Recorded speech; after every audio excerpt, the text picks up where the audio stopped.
Hello, my beautiful friends. I am Lauren of Lauren Jean.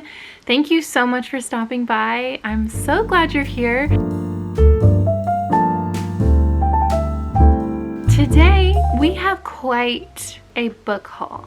Most of these are either from half-price books or from thrift stores or from gift cards. So I haven't spent a lot of money on these books. These are ones that I've been eyeing quite a while and I'm very excited to get to. Most of these are going to be classics because that's the era that I am entering into with my reading. And I'm excited, but some of them are like children's classics. I think I have a couple mysteries. If that interests you, let's get into it. I'm gonna start with the mystery that I got. It's actually a classic mystery, so whatever, it's fine. It is The Mill House Murders by Yukito Ayatsuji. This is the same author as the Decagon House Murders, and I've been wanting to read this other book of his. This has been translated from Japanese, and I'm really excited to read it because I loved the Decagon House Murders so much. Let me see actually when this was published. 1988, so it's not like old classic. I don't even know if maybe modern classic? 1988 feels weird to say it's a classic. What do you think? I don't know, but I am excited to get to it. This one is following a man, I think it's a man. Japanese names, I'm not sure. But ever since their horrific car accident, they have been living in this secluded house called the Mill House. His scarred face hidden behind a rubber mask. Then one stormy night, the tranquility of his retreat is shattered by a gruesome murder, a baffling disappearance, and the theft of a priceless painting. And then our detective arrives on the scene, and so that's the same detective that was in the Decagon House Murders, I believe. The next book is The Violent Bear It Away by Flannery O'Connor. I tried to get that sticker off and then gave up. I'll get it later, but I don't remember why this sounded very interesting to me. I think there's someone who's called to be a prophet but doesn't want to be, or something like that. I think it may be a pull between a more reasonable and modern world versus that of mysticism, maybe. I don't know if that's the right word that she would use, but I am excited to try a Flannery O'Connor. I have not yet read any of her work. Have you read this? Let me know. Another one that I have, and I was so excited to find, it is My Antonia by Willa Cather. It is a soulful and rich portrait of a pioneer woman's simple yet heroic life. That's all I need to know. I'm excited. I've heard this is very atmospheric and that Willa Cather's writing is very beautiful. So really excited to try my hand at some Willa Cather, see if I get on with her. Then I also have two Nathaniel Hawthornes. I am very excited about both of these. One is The Scarlet Letter. I have read The Scarlet Letter in high school or like 8th grade, which is honestly very surprising that my school read this. I went to a private Christian school. The content in this just seems interesting that we would read it. I'm very excited to revisit this. This is one that I've been thinking a lot about and really wanting to revisit in my adult years. If you didn't know, this is about Hester Prynne.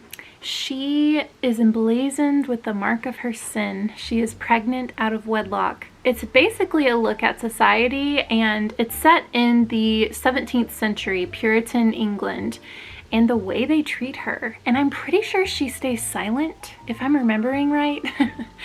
It's very interesting, and I'm actually so excited to revisit it. And then the other Nathaniel Hawthorne that I got is The House of the Seven Gables. It's a gripping psychological drama concerning the Pincian family, a dynasty founded on pious theft, who live for generations under a dead man's curse until their house is finally exorcised by love. I don't know, but that sounds so intriguing to me. This is the enduring novel of crime and retribution. I'm really looking forward to trying my hand at this. It just sounds so weird a little bit, and I'm here for it. I guess I'll continue on the train of my penguin classics because your girl loves these. So I got a few. I got Mary Shelley's Frankenstein, but the 1818 edition. She, if you didn't know, which I did not know this until very recently, she revised it. Some versions are her revised work and some are the 1818. And so I think it's really important to check what you have because the message is very different apparently with reading this. Also, there's construction going on. There would be, right? I've heard that this is a critical look at society, so I'm excited to see what that means. My next penguin classic is a behemoth, and that is The Count of Monte Cristo by Alexander Dumas. This is a, I'm telling you, it's a monster, okay? But everyone that I have heard has read this, has said that once you start reading it, you do not want to put it down. It's so engaging and so gripping. It's a tale of revenge and how that might change someone. I just have not stopped thinking about this since I've heard certain people talking about it and why they love it so much. This is translated from French, so that's interesting to me as well. One that I have tried to read in the past and given up on about halfway through, but honestly, I was such a different person in such a different time of my life that we just don't even know her anymore. But that is Jane Eyre by Charlotte Bronte. This one I'm really looking forward to giving another try because I know the end thing that happens in this story, but I'm excited to make my way through this one again. I will say it was pretty slow in the middle, but again, I think I just wasn't into classics at the time.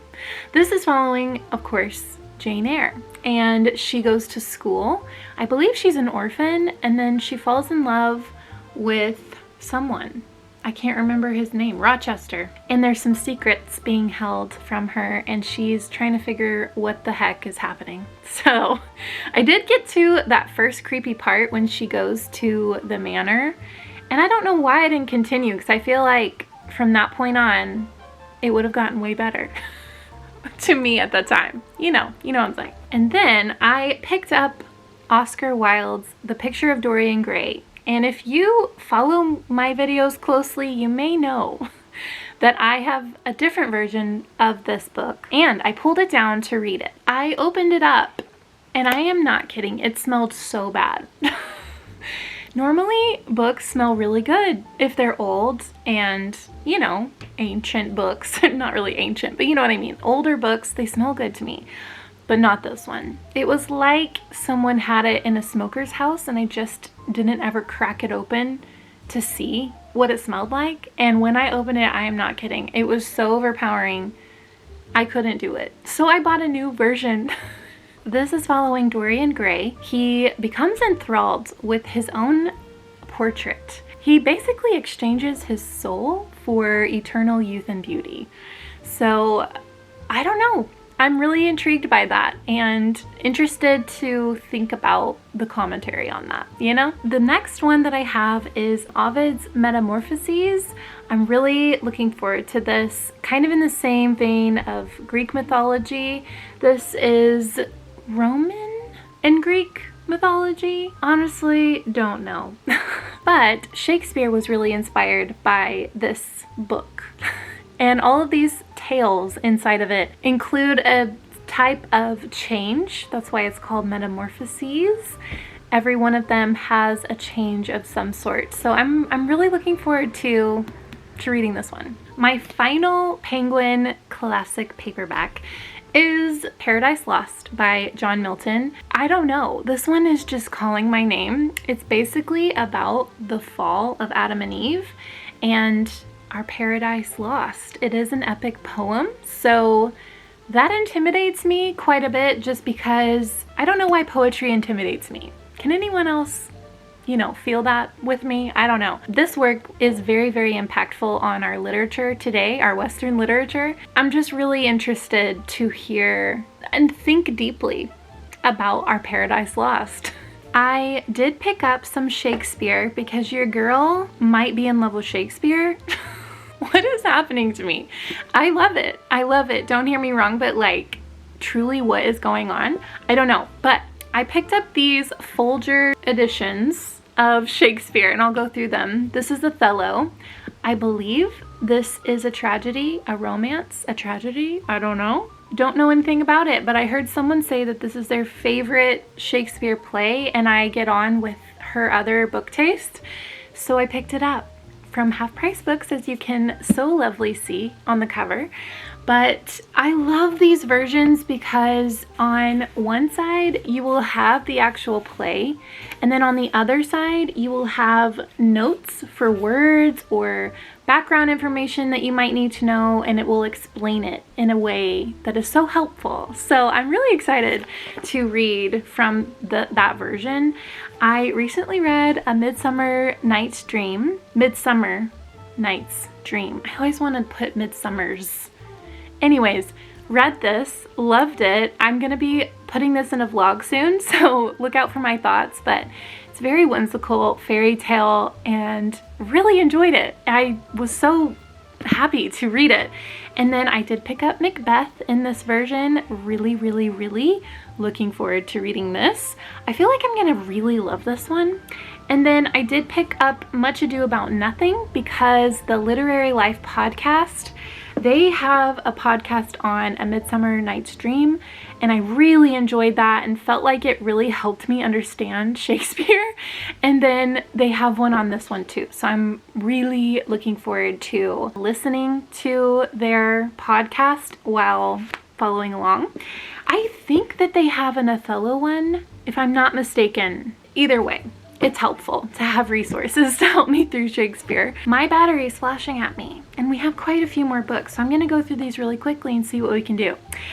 Tuck Everlasting. I love this movie. I don't own this book. I feel like this is gonna be one that will be really good for my girls and me to read eventually. I just love the story, so had to get that. I found at a thrift store Chronicle of a Death Foretold by Gabriel Garcia Marquez. I think he wrote 1,000 Years of Solitude. I could be wrong, but it was the winner of the 1982 Nobel Prize, and this cover is so 80s. I kind of love it. It's so 80s weirdness, but I'm really looking forward to this. A spectacular wedding, a sudden scandal, and perhaps reluctant murder to which an entire town appears to be an accessory before the fact. The exotic manifestations of guilt. Say no more. I'm excited. Oh, I forgot more Shakespeare. I did find this Oxford version of Shakespeare's complete sonnets and poems. I'm really, really happy to own this. I have never read any poems or sonnets of Shakespeare, so trying my hand. And also this version is so lovely to me, so I'm excited to own it. Oh, I did have another mystery. I forgot. The Unexpected Mrs. Polifax by Dorothy Gilman. I've heard nothing but amazing things about this cute, cozy mystery series. This is about a woman who is very depressed with her life. She's very lonely, and then she joins the CIA. So, I don't know. It seems like a silly, goofy time, but I've heard really, really good things, and I'm really looking forward to reading it. Next, I have The Blue Castle by Ellen Montgomery. I think that I'm just an Ellen Montgomery girly now, so I'm excited to own this. This is following, I think, the oldest protagonist protagonist. Oh, my brain glitched there. But this is following the oldest character that Ellen Montgomery has written about, I do believe. So I think she's in her 30s or late 20s. It just seems like this might be right up my alley. For the first time in her life, she does exactly what she wants to and says exactly what she feels. So I'm just looking forward to trying this one. The next one I'm really excited about because it's in these orange, I'll give you a sneak peek, orange paperback. classics. I love them. I have East of Eden in this version, and now I have We Have Always Lived in the Castle by Shirley Jackson. I'm really looking forward to trying some Shirley Jackson, so we'll see. The next one I'm literally so excited about, and that is my first Everyman library. Can you tell I'm nerding out? But it's Dracula by Bram Stoker. You guys, look at this. Look at this book. Can you not? Like, it's stunning to me. I love it. The inside of these books too are so beautiful. I'm really excited to own Dracula.